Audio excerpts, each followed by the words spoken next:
Welcome back to another one of these debate episodes, which are a new thing I'm trying. I'm hoping that they will be a great success. I really enjoyed doing the last one with Holly Lawford-Smith and Brian Kaplan, which was on the topic, should we encourage our daughters to be feminists?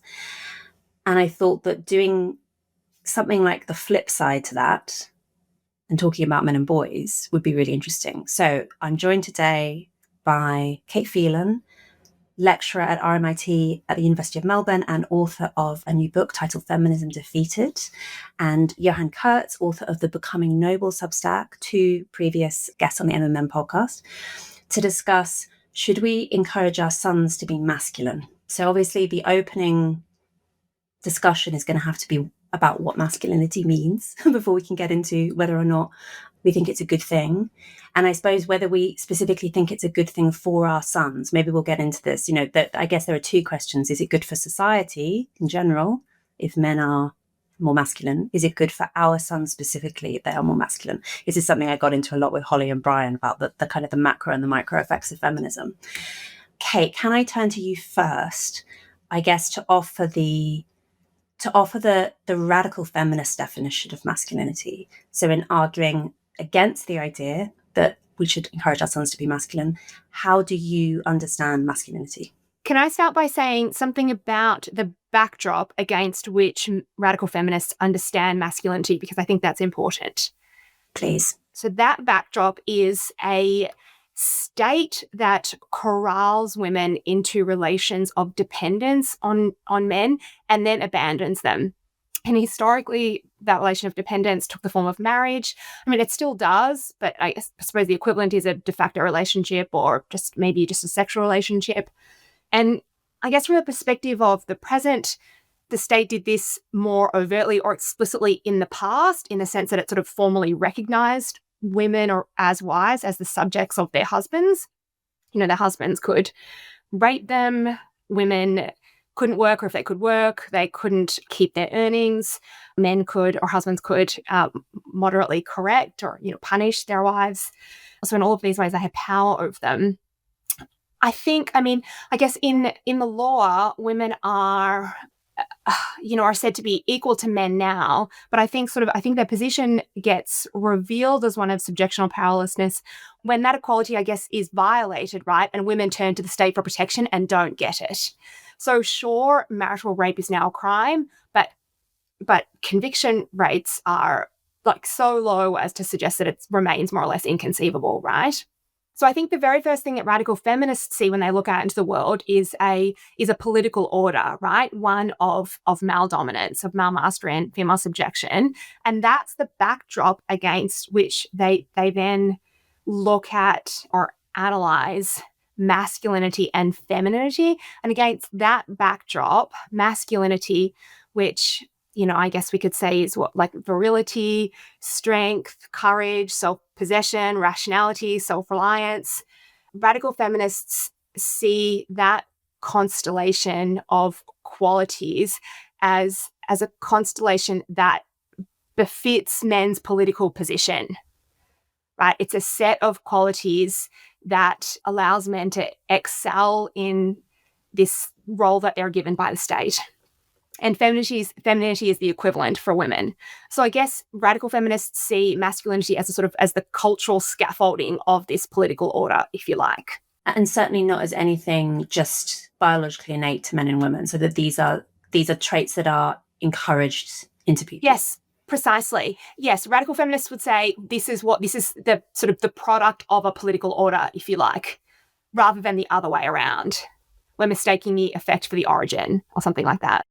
Johann, what are your thoughts on defining masculinity specifically? I guess before we get on to engaging with some of what Kay has just said. Well, I think what Kate said was very interesting. I think our primary disagreement is going to be around whether these aspects that I'll be defending today are necessary because of contingent political realities like the state, or whether they arise naturally and inescapably from human nature.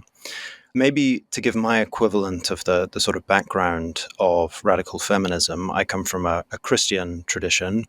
I think I'll outline that because the sort of cultural context that we're arguing within the West today has sort of inherited its priors from its Christian forefathers. So I think that although this is a somewhat specific vision of masculinity, it's relevant and understandable to even secular moderns today.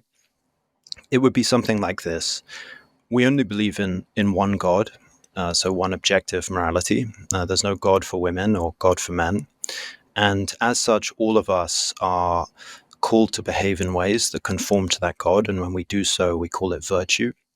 And indeed, the virtues are not sex specific. So the cardinal virtues are, charity, also known as love, hope, temperance, fortitude, and so forth. All of us, male and female alike, are called to embody those. And yet, and here is where nature comes in, we are embodied beings, right? So each one of us is born different, with different bodies, different souls, different environments, talents, weaknesses, and so forth. If we were all born identical in identical circumstances, it is conceivable that men and women, girls and boys should be raised the same, but there are fundamental distinctions there. Because each of us is born different, we need particular guidance, supported by culture, reinforced by culture, as to how to move from our current imperfect state towards our perfection as best we can. And in Christianity, we call this sainthood.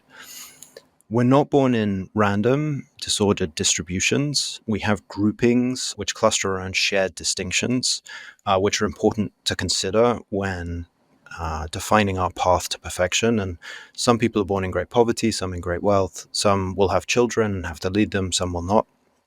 One of the most fundamental distinctions, and the reason we're here today, is that masculinity, femininity, men and women are some of the most fundamental distinctions in separating humans out. So when I defend the thesis that we need to teach our boys masculinity, what I mean is that there are a particular set of ways of being in the world, standards, behaviors, dispositions, expectations, which orient the attributes which are unique to or heightened in boys towards the good.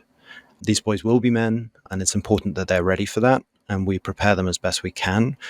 One thing that I think that a lot of feminist critics get wrong, and perhaps this is something we can gently spar over, is that feminists, in my view, have a tendency to understand masculinity as primarily a set of relationships between men and women, whereas in fact what masculinity is a code of relationships amongst men first and foremost.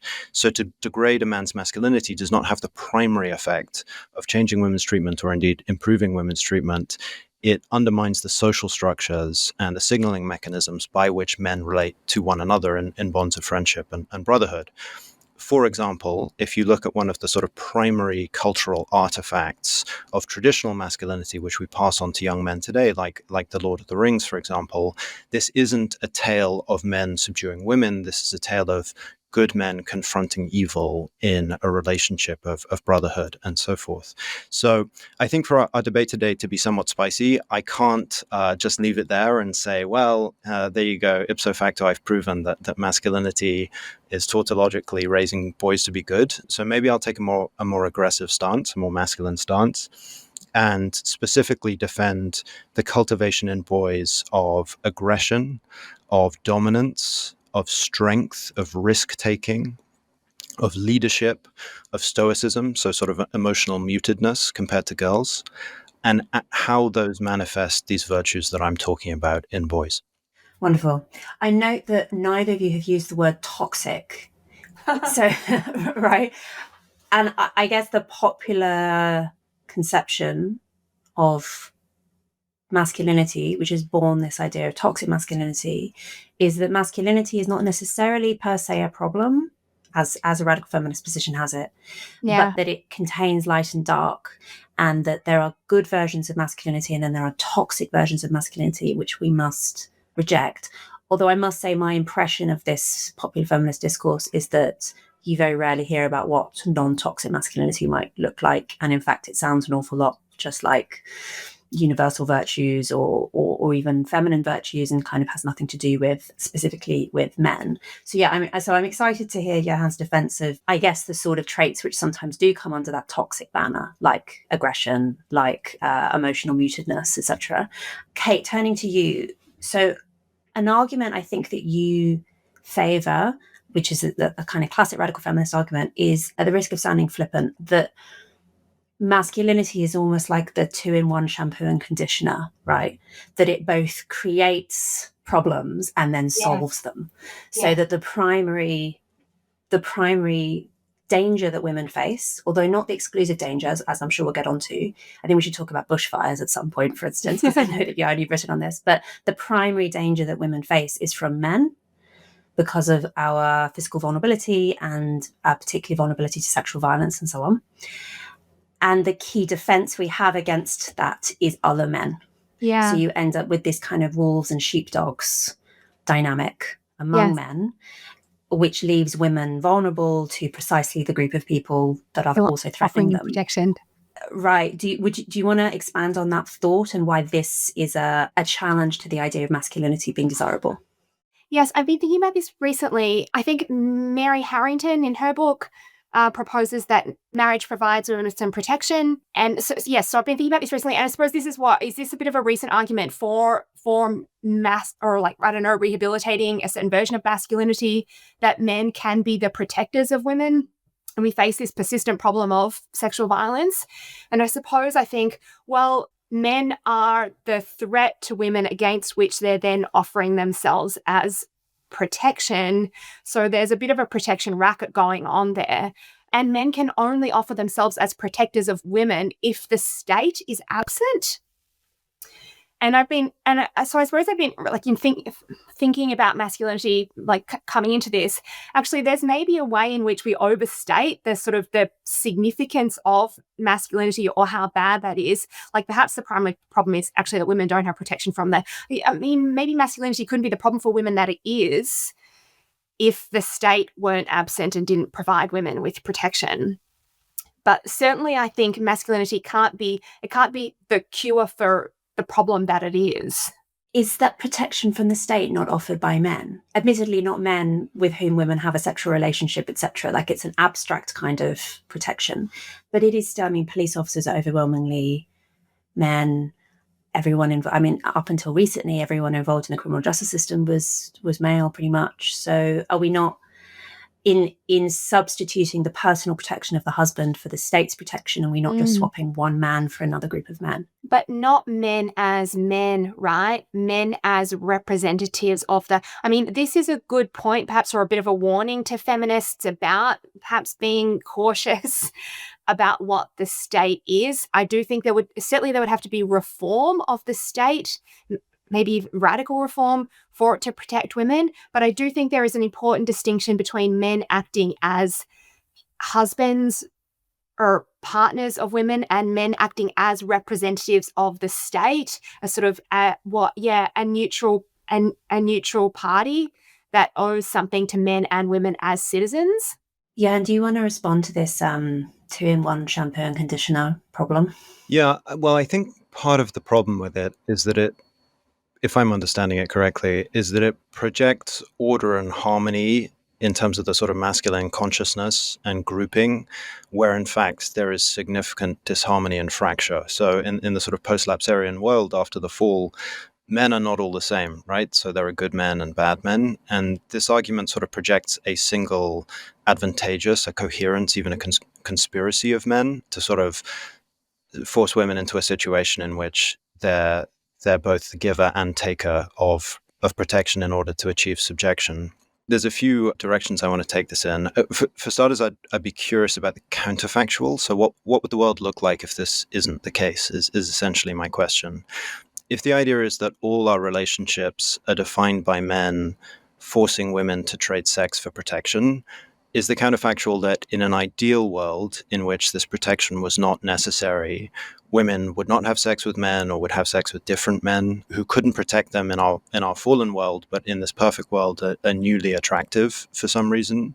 Because I just don't think this is what you'd see. Like, if you look at women's sort of relationships ideals in terms of the media they consume, in these fantasy worlds in which they're unconstrained by real world needs, it's still masculine men that they seem to overwhelmingly be attracted to. I'll confess that my knowledge here largely extends to having seen a lot of book covers on Amazon of very strapping, studly men. But they still seem to be attracted to masculine characteristics, strength, confidence, success. women are attracted to masculine men, and if you upset this, you don't get a sort of paradise, you get sexlessness. And maybe just to conclude this point, for example, not to take this in an overly personal direction, and please don't feel hesitant to attack this at all, but like when I think about my relationship with my wife, I don't think she's primarily married to me because I offer her protection from sexual violence.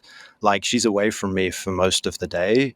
She's with me for a sort of constellation of masculine positive attributes, which she finds attractive. But yeah, I'll send it back over to you. Yeah, I think this is where my point about the political order is important, right? Like, as you say, not all, and this is perhaps what the concept or critique of toxic masculinity conjures, this sort of image of what masculine men as aggressors or rapists. And I think it can be, and it is true that some men are good to women in their relationships, and they do protect them and they do provide for them, and they do have egalitarian relationships. But against a political backdrop of male power, women are, as a matter of fact, at the mercy of men. And that's a really vulnerable position for women to be in. And maybe, over the feminist horizon, vulnerability is not something to worry about, though I don't think it would attach to the group women, certainly not in the way that it does now. But it is something for us to worry about now, right? I guess it's really hard to take seriously okay, now maybe I'm speaking personally, or as a feminist, it's hard to take seriously the suggestion that men are women's protectors after men have or so many, or so pervasively have abused that power, or women have had to feel so grateful to the men who have it. Returning to the specific topic of the debate about raising our sons to be masculine, but still thinking in macro terms, right?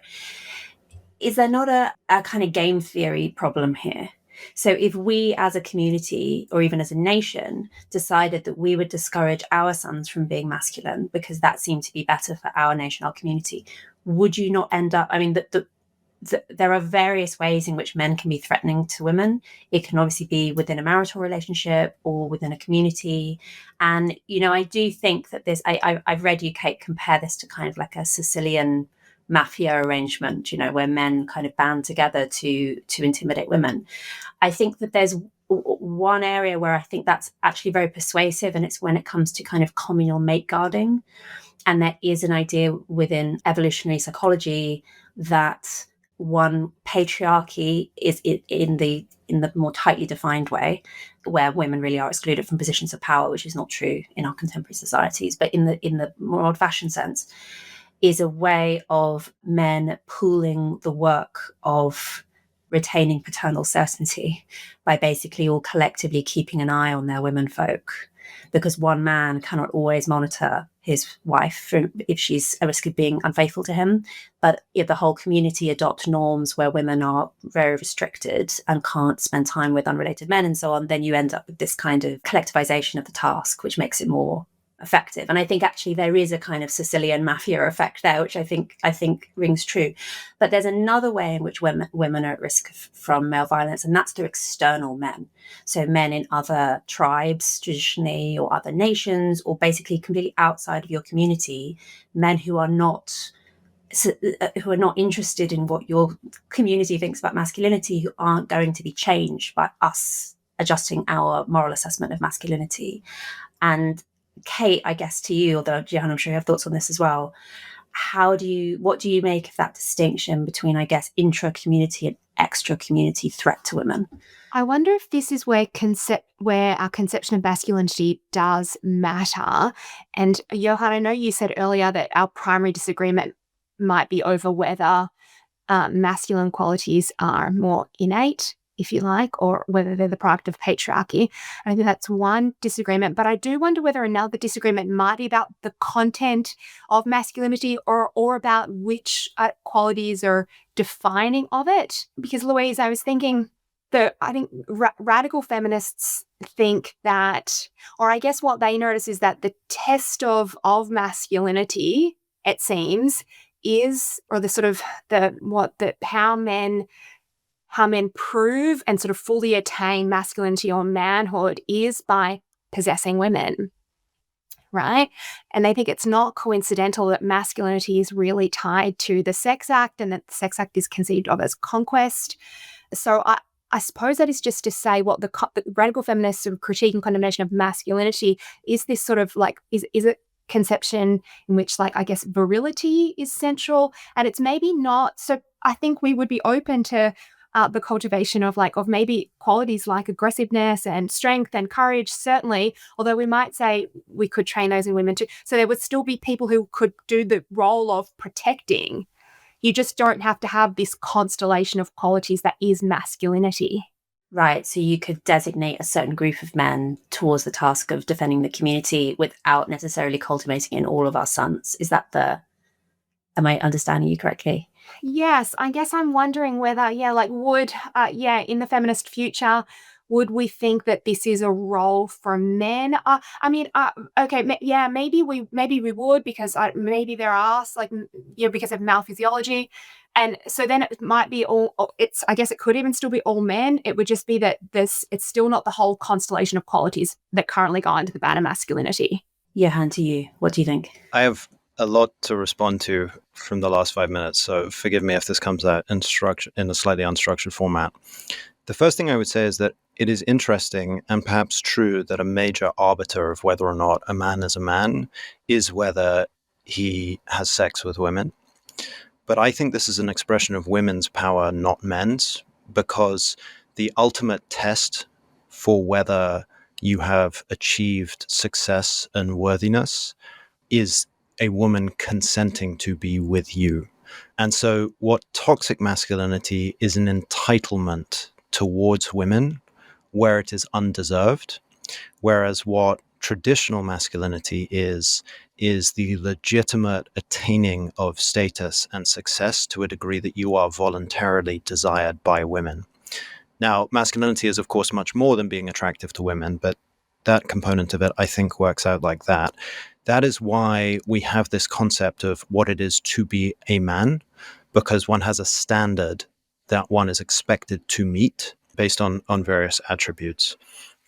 Going back to the discussion of the sort of external versus internal threats and the sort of role of the patriarch in leading the household, this is sort of one of my criticisms of the sexual revolution, which is that I don't think its primary effect was to liberate women so much as it was to liberate men to abuse women. And you might say, well, that's masculinity or toxic masculinity run amok. But I don't think that's quite what masculinity is. Like, I think it is important to have a sense of masculinity which is distinct from just maleness and male instincts.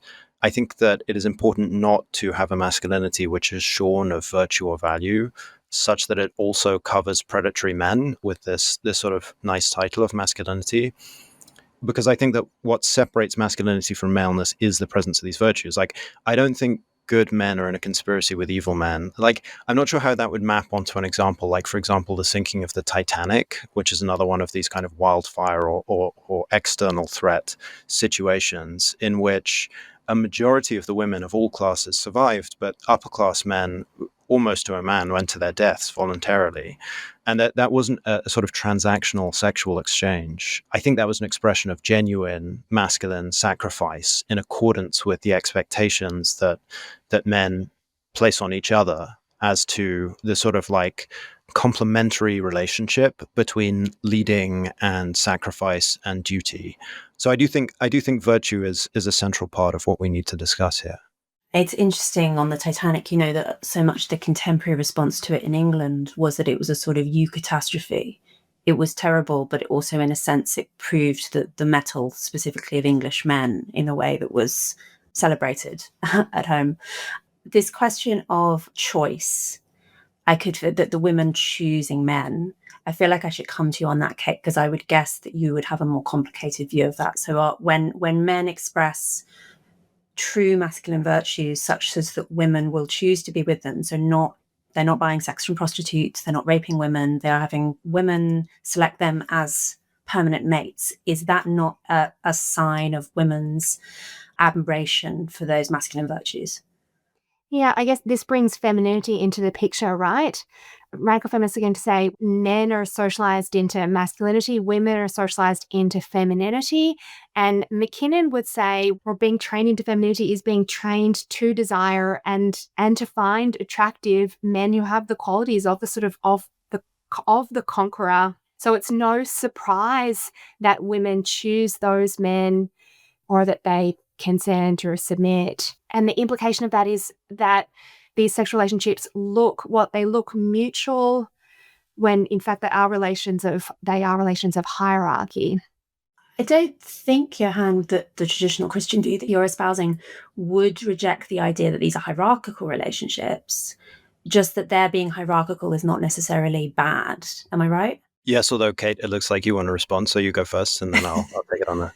Sorry, yes, no, the hierarchical, but not unjustly so. So I think that's true. I think let me take the sort of very traditional Catholic perspective here, which I think is the right one, which is that men should lead their households, and that necessarily implies that men should be taught to lead and women should be taught to be comfortable with submission. Let's not shy away from that in this debate, because I think that'll make it more interesting.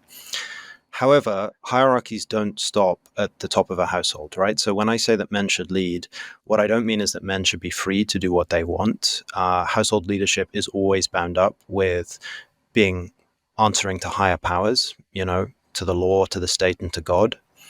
It's subject to the moral expectations of one's peers, which in a properly ordered society does imply treating people with respect and charity. And it's bound up with an obligation of duty to those whom one leads, i.e., in this case, one's wife and one's children. Now, hierarchies are sort of fractal in that doesn't mean that a woman within the context of a marriage is shorn of agency or power. She leads aspects of the household, she leads her children, because effective leadership is bound up with delegation, deference, advice, counseling, and so forth. However, leadership in the effective sense, it requires two things. As I said, it requires men to be taught to be men. And perhaps I can get into why I think this requires strength, stoicism, aggression, and so forth, and being taught to be leaders. If these households are to be functional, that means that women can't be taught from a young age to have as a primary value independence, because that makes for very unhappy mothers, basically. Because being a mother is being in a situation of dependence. If you are with young children, if you are pregnant, you are less able to earn, you are less able to travel, you are going to be at home more often, and you will need resources provided to you.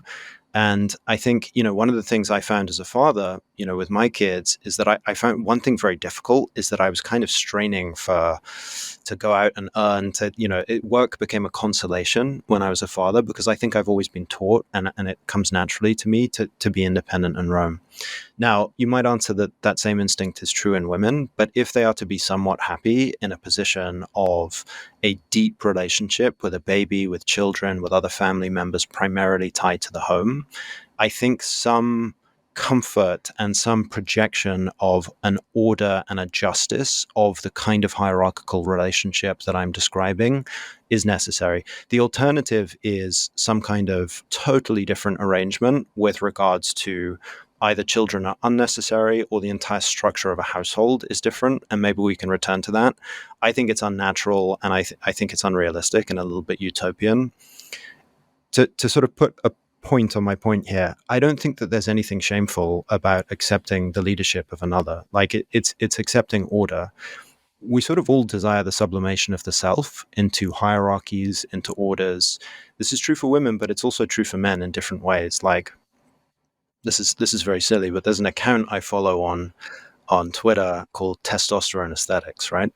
And Testosterone Aesthetics constantly posts images, it's a very popular account, of men wearing helmets, men wearing uniforms, men whose faces and independence aren't visible. What you see is that, the sort of Greek hoplite helmet or whatever, or the Roman gladius. Because men ultimately desire themselves to be sublimated into higher orders, into brotherhoods, into the phalanx, as it were. To lead is a position of great vulnerability as well. I mean, to lead is to be held accountable for failure. There's a certain resoluteness required. There's a certain absence of neuroticism. There's, because you are accountable for the outcome of every action you take, you have to be willing, and indeed you have to embrace risk taking. So what the point of all of this is to say that I don't think that there is a way to divorce leadership as an isolated factor from the entire constellation of different masculine and feminine virtues, and to just hand more leadership to women.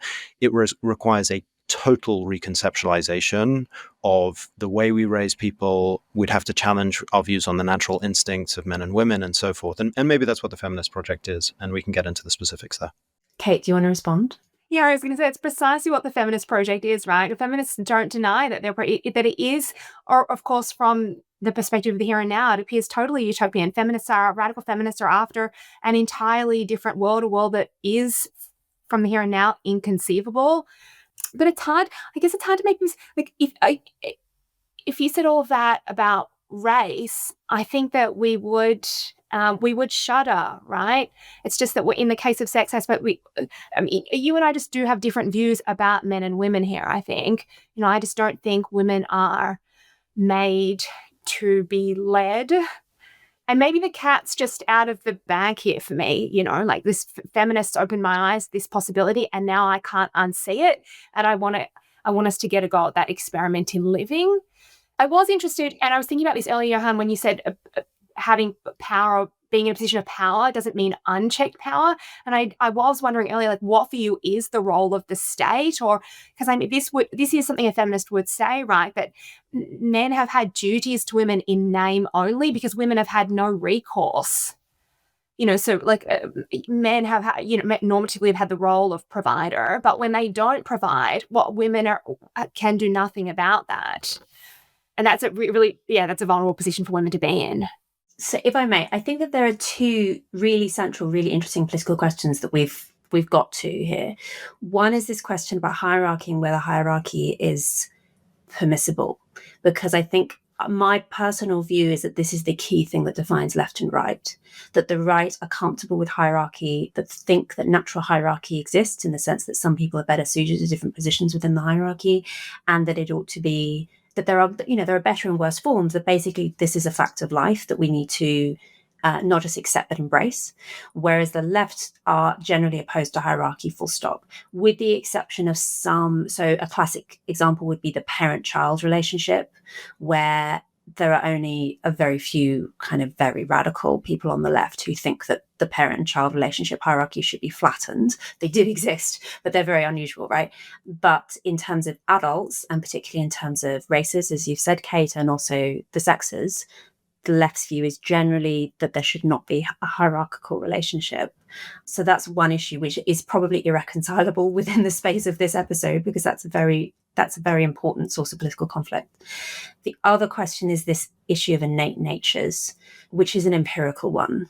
I mean, my view, as you probably both know, is that there are overlapping bell curves, and you see average differences between the sexes that are innate, but you also see outliers.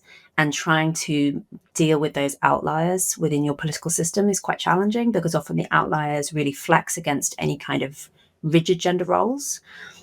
But I think the argument that Johann is making, and maybe we can discuss this without actually needing to engage with the empirical question, is you might say, okay, who cares if men and women are innately like this? We don't know. This is an open question for scientists to answer. But in terms of the political question, even if they are not innately like this, maybe it is good for them to be like this. Maybe we should encourage, say, given that women do have the role of bearing children, maybe we should encourage them to take on the virtues of mothers.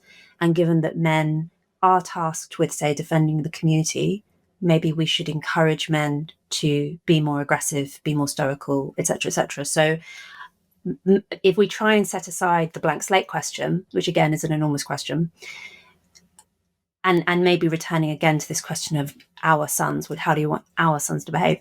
Kate, what do you make of the idea that actually socializing men and women into these gendered roles might have trade-offs, but might on balance actually be good, might generate more functional households, functional societies, that there could be some necessity to this process, even if it's not actually building upon men and women's innate natures? Perhaps I think we're just too far gone for that to be true now, meaning that feminism has, depending on how you look at it, had too much success or done too much damage or raised women's consciousness or their hopes too much, that I just think we can't settle for that, or we can't find the meaning and the purpose and the harmony in that we once would have. Would it have been better if the goal is just having harmony and functionality? Would it have been better to not raise women's consciousness? Would it have been better? No, once you're a feminist, you have to say no, right? Because you feel that your eyes have been opened to reality. So you think, it's better that I know the truth, and it's better that we try something new out than that we go. I guess once you have had your consciousness raised, you look back at your presence, you look back at your past state as one of enthrallment to ideology, or like false contentment, and that just might be a retrospective misjudgment. And I think it probably is, but it's nevertheless true. Almost like you can imagine a religion which generated good social outcomes, but if it's false, it's false. And once you realize it's false, you can't recreate it, and you wouldn't want to. Yeah. And maybe you can even set aside the is it true or is it false question. And it's just once you feel that it's false, once you can kind of no longer believe in it in the way that you once did, it can't anymore perform that good role. Johann, I think you're willing to bite the bullet and say that it would be better if women's feminist consciousness wasn't raised. Is that right? Well, the framing of that implies that they've discovered a truth, when I don't think they've discovered a truth. I think that they've sort of got caught up in a hall of mirrors. Kate, one phrase that you used was an experiment in living, a feminist experiment in living. I just think that's a tremendously dangerous idea. Like the temptation to transpose guidance from imagined utopias onto the real world usually has the effect of harming things in the real world, because the key question in the real world is the navigation of trade-offs. And as soon as you start imagining away trade-offs, you end up degrading the ability to do the thing that's most important in the real world, which is to manage trade-offs. So, I mean, let me, perhaps this would be most tangible if I try and outline like what one of those trade-offs would be. If women are to take on a more active role in effective leadership, I do think that there are a constellation of traits which don't come naturally to women. And of course, Louise, as you said, we're talking at a very abstract level here, with intersecting bell curves, and we're covering a million different circumstances. So this is going to be a somewhat lossy conversation, but I'll do my best. Leadership requires a certain emotional mutedness, because you have to take rational decisions, long-term decisions which affect potentially a huge number of people, that look beyond the moment and beyond the self. And indeed, you're sort of subject to the moral vicissitudes of criticism and responsibility and so forth. I think that the only way to cultivate that in women is to suppress their natural genius for care and for a deep emotional connection to those around them. This is an aside, but I think one thing that's very deranging about the modern world is that the only way that it's learned to recognize the value of care is when that's externalized into, a sort of capitalist structure, and women's, household care is not rewarded with status or recognition as it should be. Whereas on the other hand, men like having that cultivated for themselves. One reason that I think that the therapy culture sort of hasn't taken on amongst, and there's a chicken and egg problem here, but amongst sort of like happy masculine men, particularly those on the right, is that men don't respond well to therapy. They don't want to talk about their problems. They don't want to externalize their vulnerabilities in the same way. They find solace in being around other men who innately know the things they're going through, and so therefore it's not necessary to go through this verbalization. But I think more than this, as was touched on the wildfires essay, men, thanks in part to their testosterone and their psychology, are simply more emotionally blunt, as a sort of common complaint in relationships than women, and this is useful in the exercise of leadership. I'll stop there, but I do think that we should find time later on to also discuss aggression and strength in particular, also maybe courage, because I think those are all components of leadership. And if we want women to lead, we need to think about, how to cultivate those in women to an extent that is as great in as they are present in men, and whether there's a way to do that doesn't harm young boys, since the question at hand is, should we raise our boys to be masculine? I think we should also just touch on wildfires because you've raised it, not least because we've until now pretty much exclusively talked about the threats that women experience from men. But there are, of course, other threats, and women being not just physically smaller, but also made vulnerable by childbearing are more vulnerable to all sorts of things than are men. And Johann, maybe you could just explain your wildfires essay, which I think went wildfire on Substack, and which I thought was really interesting because it's exactly this, engaging with the threats to communities that have actually nothing to do with aggressive men. Sure. So I wrote a piece which was based entirely off an anthropological study that I accidentally discovered in the footnotes of a book I was reading, In Defense of Nepotism, in Praise of Nepotism, which is a sort of interesting book in its own right. But the article, and I won't look it up now because I think it's obnoxious to start Googling things, so I'm afraid I can't remember the name of the anthropologist in question, but she People was can find this on your Substack, just to be clear. So Becoming Noble. It's called When a Progressive Utopia Burned is the name of the article. Yeah. The anthropologist in question was a female, a feminist, who lived in a very progressive area of San Francisco, which was subject to terrible wildfires a few decades ago, and the entire community burned down. And she wrote a very interesting and I think very honest, but deeply conflicted personal history of the account, in which she simultaneously lamented that a lot of the cultural assumptions that her progressive existence was based on, with women who were careers oriented and so forth, very quickly fell apart in the face of natural disaster. And both the women and the men seemed to instinctively revert almost immediately to very traditional gender roles. My contention is that this has a lot to do with innate nature, biology, physiology, and psychology of men, and maybe teleology of men as well.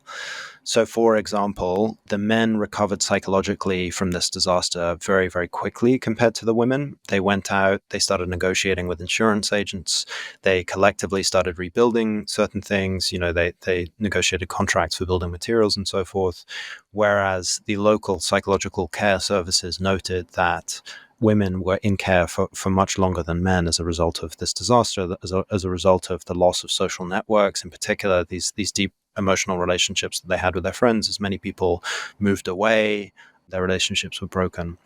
The point of this is to say that we're never that far away from nature reasserting itself, nor is that a bad thing necessarily. I really respected the author in that you could tell that she was very conflicted about reporting these things, but I think it was an honest report.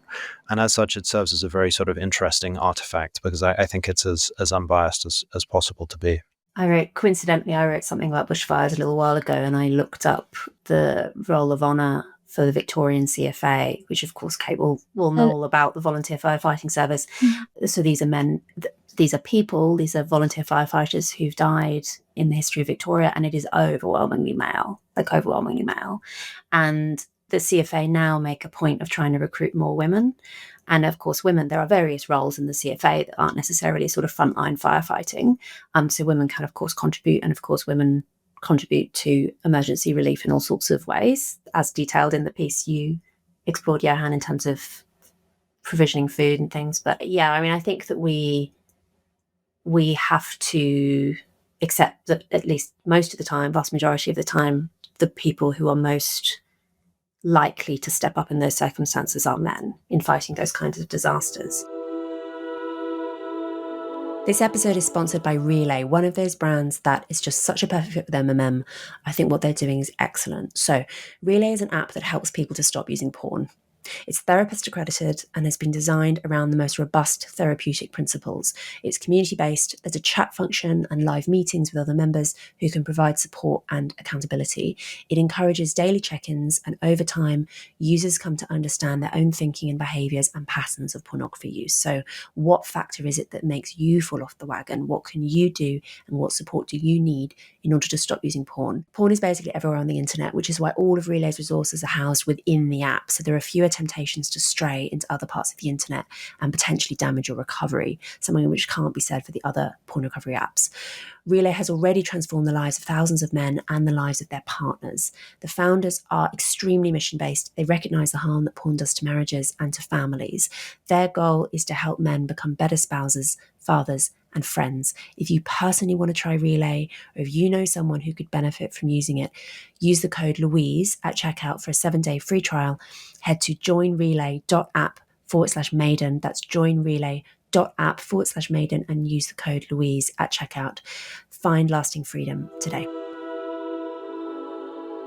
But maybe we should talk about aggression, because I don't think feminists object to courage in men. I don't think that feminists object to stoicism in men. I mean, maybe there's a little bit of the objection to the emotional mutedness, but I think that actually there's one facet of masculinity which is the most objectionable from the feminist perspective, and where the trade-offs are the most severe, is it when it comes to aggression. Kate, do you want to give, I guess, the radical feminist view of aggression specifically, as and maybe this is where we get more concrete about our sons, right? Like, do we want to discourage our sons from being aggressive? Do we want to encourage them to be aggressive? Do we want to try to channel it somehow in that aggression instinct in the correct direction? Kate, what do you think of aggression as this difficult, volatile aspect of masculinity?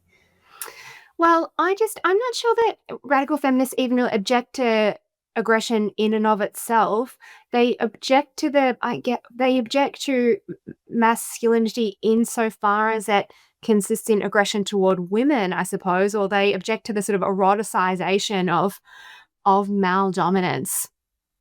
But not aggression in and of itself, I don't think. Not aggression when it's needed or in the right context. Aggression towards women specifically, which is the feminist objection. Yeah, aggression toward. And maybe this is where we come back to the conception of radical feminism. Maybe does have a distinct conception of masculinity. Like, I think perhaps maybe Johann would say just like aggressiveness in and of itself is an aspect of masculinity, and maybe I would say the radical feminist perspective is that is sort of downstream or secondary or derivative of virility, or the sort of being the master of a woman, or something which is more central to masculinity. And we can still encourage aggressiveness, although maybe it would look a little different once it's detached from these other masculine qualities. I mean, I guess I can't help myself but say too, on the bushfire example, it's totally unsurprising, I think, right? Like, for centuries, we encourage men, we have encouraged men to have these qualities, and women to have these qualities, and men to take these roles, and women to take these roles, and we've said it's natural. They have become the sex's second natures. So it's just not surprising, I think, or not proof of anything, that they should emerge like they do. I'll try and mount a systematic defense of aggression. To do that, I think it's worthwhile to note that there is no way of separating aggression from the other qualities that it interrelates with, none of which come naturally to women to the same extent they do to men. So here I'm thinking of, if you want to be aggressive, you should also be strong, you should have a taste for risk, you should be bold, you should have an instinct and a taste and enjoy it. So in terms of defining what aggression is a concept that I think is pretty widely misunderstood, because people don't commonly mount defenses of it, because it's easy to dismiss as a kind of like brutish instinct. But I don't think that's what it is. I think we should take seriously the observation that it's basically a universal in human nature and animal nature and everywhere, and we should ask why that is and what it is. Etymologically, it's interesting. Aggression, the roots of it means to step, basically, to step forward. So add to grati, to step. So it's a concept that relates to space and the traversing of boundaries. So it's sort of a territorial concept, like related to the expansion of one's own domain, uninvited into that which is at least temporarily controlled by another. So aggression is intimately connected with leadership because good leadership requires the traversing of boundaries, the step forward, the escape from entropy and decay. And I think men have a particular genius for this kind of conflict and risk taking. Aggression is therefore the sort of animating principle in society. Without aggression, you get a slightly sort of stultifying state of affairs in which there aren't challenges to things which should be challenged because those challenges would be painful to endure. So it becomes a sort of cloying and pathological stasis. And I think we're seeing a little bit of that now in various manifestations in politics and society. Without aggression, therefore, there can be no justice towards abusers, no redistribution of resources. And I think here it is true that without aggression, there would be no disordered advances to women. But equally, I don't think there would be many ordered advances to women, right? So seduction is intimately bound up with this concept of aggression, which is uninvited, introducing yourself to a woman and presenting yourself confidently in an obvious attempt to sexually engage her. Initiating, precisely. So we have to tamper with aggression carefully, I would say, and it's not easy to divorce from its surrounding context. Okay, good. I think we agree then in that, yes, okay, so I've suggested before that if we were to encourage or cultivate something like aggression, then I think it would take on a different meaning because feminists are going to object to, I think, the sort of the initiating, the pursuing that type of masculinity. So aggression then will be something different. But don't women want to be pursued? Like, isn't the society you're describing a sexless one? Why is it sexless, not just like differently sexed or differently sexualized or? Well, so I think like the way that attraction manifests is in a complementarity, which is in a harmonious expression of difference, right? That's what attraction is. So for two things to make sense to come together, they have to be different. Otherwise, they're already the same. You're defined by the boundaries of the self until you come up against something which is not like you, right? So that's the definition of a thing. So sexuality is about the attraction of, again, speaking in abstract terms, the attraction of things which are unlike each other to complete a pairing of two different things, right? So like in the body, every human organ is self-sufficient within that body except the reproductive organs, right? They're the only ones that can't fulfill their teleology, their telos, without the presence of the opposite sexual organ, which they don't possess. I think that, like, if we're being totally honest, most women like it when men they are attracted to hit on them, right? And what you're seeing now is when men are not taught and are not rewarded for attracting women, you have a crisis of relationship formation because the ordered expression, the sort of mannered and even chivalric expression of men approaching women is a fundamental building block of sexual relations. Yeah, notice that would different or two unlike things is not the same as antagonistic things or a dominant and submissive, right? And I liked your honesty about that there's the initiator and the pursuer and the sort of, or the leader and the one who submits. I mean, they're not just two different things or two complementary. That is that is hierarchical. So that was the first thing I wanted to point out. And the second, I think you're absolutely right. And I think it is really important we be honest like that. I think women do prefer that. I just think that, I guess you will say that's evidence of nature, and I will say that's evidence of the depth of women's psychological damage. Well, so in this model that I'm describing, women aren't disempowered, they're differently empowered, which again is another expression of this complementarity, because the men are expected to approach and they're expected to refine their ability to do that and to become worthy such that when they do approach, they're attractive. But the women are expected to judge. And in a society that does not feature rape, which I think we can agree is disordered, although we might disagree on the sort of boundaries of unacceptable sexual aggression, the woman is the arbiter, right? So she's in a position of power to accept or reject advances. So what I'm advocating for here is not the disempowerment of women. It's the recognition that women in the abstract prefer to play different roles, and those different roles are more productive. I do want to say, though, that there are a lot of traditional societies where women don't have a lot of choice over their mate. So, I think you're defending specifically the Christian traditional gender roles where women's choice is honoured, at least partially. I mean, you'll have the involvement of parents and the wider community. There are also other patriarchal societies where actually women don't really get to choose at all, and they really are just sold and bartered with, typically by patriarchs. I'm guessing, Johann, that you would only defend the Christian model, which does endow women with some choice. But I feel like we should recognise that isn't the historical norm in pre-feminist societies. Yeah, so this is where it gets a little bit complicated. As you say, I'm not about to defend any non-Christian position. Full defense of the Taliban, come on. Yeah, not what I was about to launch into.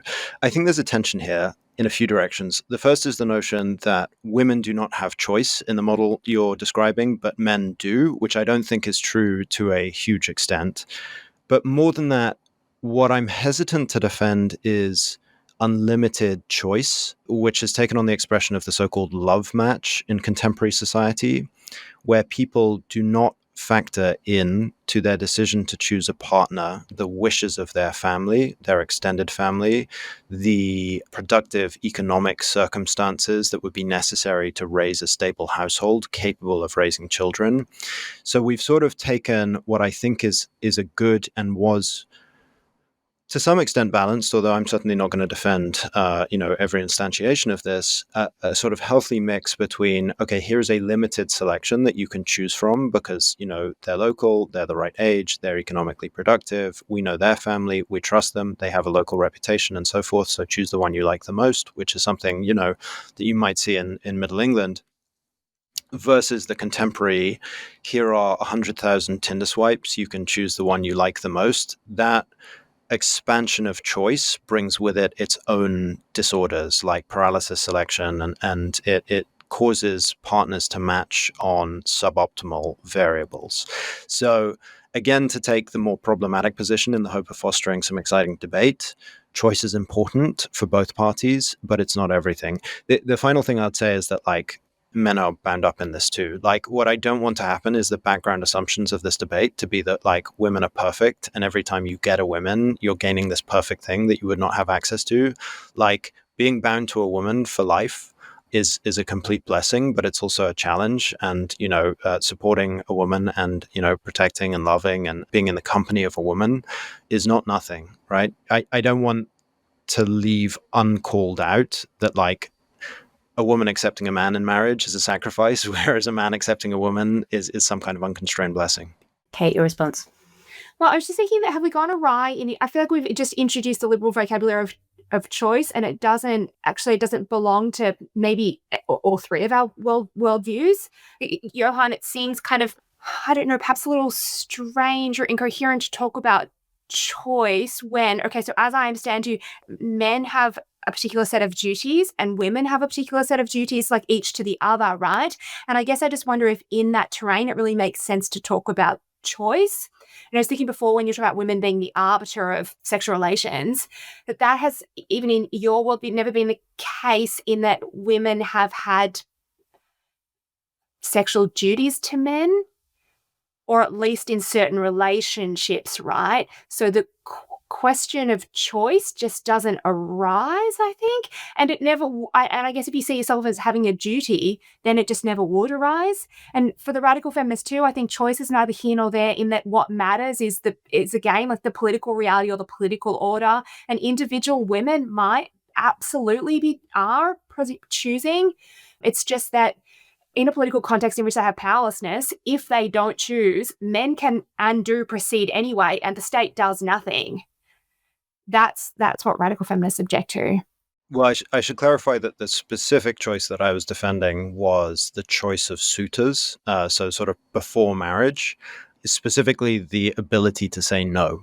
That's the most important aspect of this, in that in traditional Western society, whatever that means, because obviously societies evolve and it takes on different expressions really each century, the sort of role would be the family, the community, the church would put forward candidates for the woman to reject, rather than a kind of expansive menu that the woman went out to pursue and choose.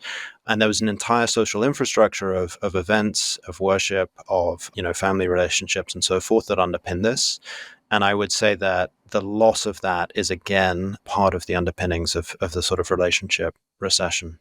I feel like as we're approaching the last kind of 10 to 15 minutes of the show, we should get on to the more micro questions about our own sons or imagined sons. I don't know. I have 2 sons. I don't know how many other sons are in the room. It could be the case that masculinity writ large has some damaging effects on society, or is extremely functional for society, either way. And it might still be that we don't particularly want to foster these qualities in our own sons, or that they might be advantageous. So one example that springs to mind is, if Johann is right, I think Kate has also conceded at this point, that men are generally attracted to masculine men. I mean, I think women have this difficult balancing act where they're attracted to, on the aggression question, women are attracted to aggressive men, but not too aggressive, because you don't want a man who's obviously going to beat you up or to hurt your children, or, so you need a man who has exactly the right calibrated level of aggression, and that he directs it in exactly the right way in order to make him a desirable partner. But so given this, women are generally just attracted to masculine men. It seems obvious that we would want to set our sons up to win by making them masculine, making them attractive partners. Other examples where you can see obvious advantages to be gained, or indeed disadvantages for individual boys? So I think this gets to one of the key questions that we need to finish this discussion on, which is how should we raise boys? And I think the thing that we can be most certain about is whether or not our sons are happy, right? So that's going to materialize in front of us. We're going to know whether we have a happy boy or not. We can theorize about possible futures of society in the future, whether we're trending in like great directions over the next few hundred years or not. The pertinent question that we can falsify is, are our sons happy?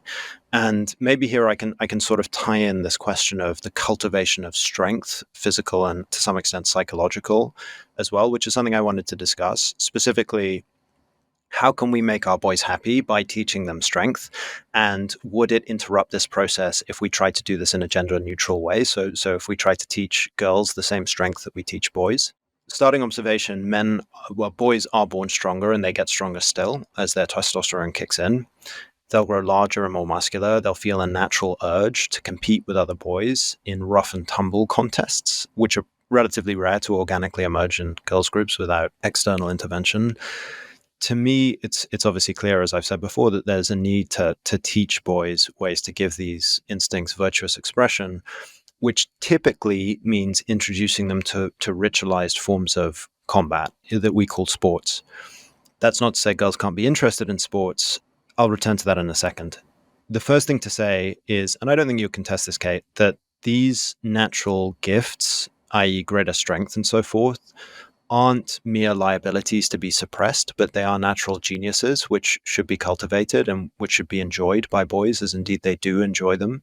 I think one of the reasons we've seen a resurgence of bodybuilding during our time. And to attempt to achieve equality, you'd have to not just bring girls up to parity, you'd have to suppress boys, which I think would be very destructive. So equality is clearly not, equality of outcome is clearly not on the cards here, I think, without causing great distress. So the question then is, well, can we sort of pursue a quality of process and just accept that girls and boys will end up in different situations? I think at a certain point you have to accept that introducing girls into masculine, physical, agonistic spaces in order to achieve equality of those spaces is destructive to psychological and social needs of boys, which do exist in relationship to other boys and men specifically. One of the reasons that I think boys are doing very badly in school now is the lack of tolerance for rough and tumble play. And here I mean like outright aggression, wrestling, tackling. In England, we have a game called British Bulldog, which is basically that. Mock combat, the promotion of martial heroes in the classroom, not just having like bumblebees on the wall, but having, St. Louis IX or whatever, and really rigorous, even brutal physical training to an extent that I think would be excessive for girls in their teenage years. And indeed, as I've defended in the past, actually has adverse physiological consequences. And girls drop out of sports at a far higher rate in their teenage years than boys, which I think speaks to an underlying psychological need. So there is a need to carve out a particular space for highly competitive spaces in which a single victor raises his arm, in which physical violence is manifested in a controlled form, in which very aggressive physical discipline is embraced. These are masculine spaces, and I don't think there is a way that leaves boys happy and healthy to pursue them in a gender neutral fashion. Okay. Louise, I think you make a nice distinction. We were talking before about, right, so on your view, these differences present kind of on average, right, across the sexes. And when we're talking about our sons, as opposed to sort of some abstract we cultivating abstract boys, we're faced with individuals, right? So I don't think that we then should apply what is true on the level of averages. And shouldn't we just be developing the gifts that our particular sons show them, and daughters show themselves to have, whatever those might be? And shouldn't we just be developing them as their individual gifts? I was thinking, Johann, we could do all of what you're saying. Although I do think, I guess if we're just taking our sons and our daughters, right, we wouldn't then just be excluding because of average sex differences. We wouldn't be excluding our daughters from like certain combat sports or whatever. But why do we need to name them as masculine or as feminine, right? Couldn't it just be your sons present themselves as having these gifts or these aptitudes, and let's cultivate those as virtues and as geniuses, as you say? I like that language. But must we name them as sex specific?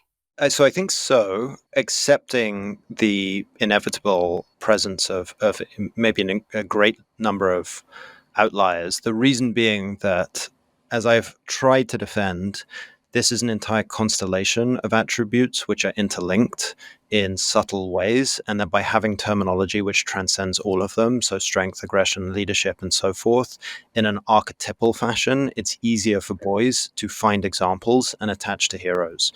The reason that we can't treat every individual as an individual purely, although of course their particular needs and aptitudes and preferences should be taken into account through the selection of, which school, which social circle, and so forth. And, there should be a degree of individual latitude here. We can't take that to its ultimate conclusion, because that means destroying the systems that we would want to initiate these boys into. So we need to preserve, in my opinion, all male spaces. I went to an all-boys school. I liked it very much. I then went to a mixed school. I didn't like it so much. It's probably a bit late in the conversation to get into why, but a lot of it attaches to what I'm about to say, which is there is no way to give my son, and I do have a son, the full expression of his particular masculine geniuses, and he has an innate love for wrestling, whereas my daughter is very fastidious about getting people to feed her doll's milk, which we never taught her to do. We can't even get her to brush her teeth. But there is no way to give my son the full expression of his innate geniuses if we didn't have clubs, think Boy Scouts, associations, brotherhoods of men, established social structures of men, of boys, which are geared together refining those attributes. And the introduction of girls to agonistic or competitive and quasi-violent spaces does fundamentally change the dynamic of those spaces and causes boys to put limiters on themselves, which don't allow their desires to be manifested to the same degree or in the same way. In the spirit of both bringing the debate to a close and also, I think, I mean, you've both been superb. Thank you so much. This has been so interesting and so thought-provoking for me and hopefully for listeners as well. Something just in the final moments I want to encourage you both to do. We've talked about trade-offs a lot. I think, Johann, you've raised it particularly. If I could ask you both to give what you think is the most painful trade-off of your position, that would be great. So we don't have to do it right away. We can have a moment to think if you like. But so Kate, you concede utopian radical feminist vision of what it would look like if we didn't have the expression you used was a structure that corrals women into a position of dependence on men. Johann, you have defended the traditional Christian view in which men and women are understood to have not just complementary roles, but actually hierarchical roles where men are obliged to take a leadership position within the household, and women are obliged to turn their attention to children and their own. I like this expression, the natural genius for care. These positions they do have risks involved in them, right? And I think that both of you would concede that. And I wonder if you could just offer as a final thought the downside that you see. If you were to triumph, if you were to successfully persuade not just listeners, but the entirety of the world to attempt your system, what do you think is the gravest risk? Where is it most likely to fail? That doesn't mean that it's not worth trying. Everything has trade-offs, but what's the peril that you see? I have thought about this because I feel radical feminists do not acknowledge that there are trade-offs. There are risks, and there are also certain costs, I think. Yeah. And I have thought that perhaps this isn't specific enough to the topic, but it still relates, that I think the greatest trade-off is that I think if feminists succeed, girls won't have the relationship with their mothers that I have with mine. In the sense that they would not be as close with their mothers because their mothers wouldn't have committed so much to the home, or am I misunderstanding? Yeah, I think my mum, she worked and then she had 4 children, and she was a really devoted, really devoted, loving, wonderful, brilliant mother. And I think that role will no longer persist. And perhaps that specifically, I'm talking about her as a mother, but there's also the fact that I'm a daughter, that particular mother-daughter relationship can't persist in the feminist future, given the changes that feminists want to bring about. I'm not saying it will be replaced with something inferior, just that it will be replaced with something else. Do you mean that your mother might have been better off if she had had the ability to do more masculine things with her life, to have your children, to devote herself more to other things, but the loss would have been to you. The loss would be from the children's side. I'm thinking about the loss from my perspective, because I have a really great relationship with her. And I haven't really thought about it counterfactually. What would she have done if she'd had freedom in the sense of being able to conceive of other things? Johann, to you, what do you think is the most severe trade-off from your position? It's interesting. I think it's probably the inverse of what Kate said, which is I am advocating for a radical continuity with our forefathers and taking up the moral stance that they took before. Again, I'm arguing for the eternal relevance of these kind of historic archetypal visions of masculinity. But, and you mentioned Mary Harrington's book, I think she draws it out very well. There really are changing technological, economic, and social circumstances that can't be ignored or papered over. There's a real danger that we fall into a kind of masculine kitsch, the kind of masculine version of the trad wife, which is a kind of false, nostalgic, overly rosy onlineism. And there's a danger that in so doing, we close ourselves off to real changes and we fail people as a result. We blind ourselves. So my hope is that we can make the archetype eternally relevant. We can find new expressions, but I think the risk would be we become too in love with the past to understand our present accurately. Okay. Very Nietzschean. Thank you both. I thought that was so interesting. And, I don't think I've ever heard this debate had. I don't think I've ever actually heard anyone properly engage with these two possibilities. And I thank you both for being so civil and thoughtful and open-minded, and for giving me your time as well, because I thought that was superb. Thank you both. Thanks. I really enjoyed thinking about it. Thanks, Johann. Likewise.